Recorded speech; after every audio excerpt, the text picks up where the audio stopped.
தினமும் ஒரே விஷயத்த திரும்ப திரும்ப செய்யறத நினைச்சு நாம குறப்படுவோம், எரிச்சல் படுவோம். வாழ்க்கை ரொம்ப போர் அடிக்குதுன்னு சொல்வோம். ஒவ்வொரு நாளும் செஞ்சதையே செய்யறோம். காலையில அலாம் அடிச்ச உடனே அறக்க பறக்க எழும்பி காலை கடன்களை முடிச்சு சமையலை செஞ்சு வீட்டு வேலைகளையெல்லாம் முடிச்சிட்டு வேலைக்கு பரபரப்போட ஓடி போறோம். பணியிடத்திலையும் எல்லா நாளும் செய்யற அதே வேலை. அப்புறம் மறுபடியும் வீட்டுக்கு வந்து ராத்திரி சாப்பாடு தயார் பண்ணி சாப்பிட்டு குளிச்சு படுக்கைக்கு போய் அப்புறம் மறுபடியும் அடுத்த நாள் காலையில அலாம் அடிக்க அறக்க பறக்க எழும்பி. நான் சொல்றத கேட்கவே போர் அடிக்குது இல்லையா? ஆனா இந்த நிலையான தன்மையில, இந்த டெய்லி ருட்டீன்ல நமக்கு ஒரு நிம்மதி இருக்குதுங்கிறத நீங்க என்னைக்காவது யோசிச்சு பார்த்திருக்கீங்களா? நமக்கு ஒவ்வொரு நாளும் ஒரே மாதிரி இருக்கிறது எவ்வளவு பெரிய பாக்கியம்.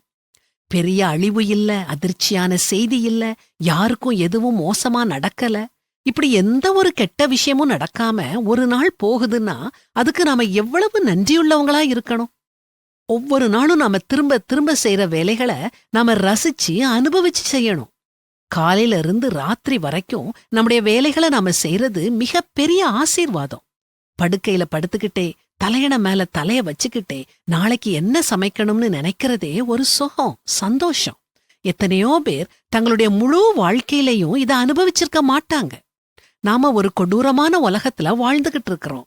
கொலை, கொள்ளை, வழிப்பறி, பாலியல் வன்முறை, விபத்து, இயற்கை அழிவுன்னு உலகம் போற போக்குல நாம ஒரு அமைதியான வாழ்க்கை வாழ்ந்துகிட்டு இருக்கோம்னா அது எவ்வளவு பெரிய ஆசீர்வாதம்.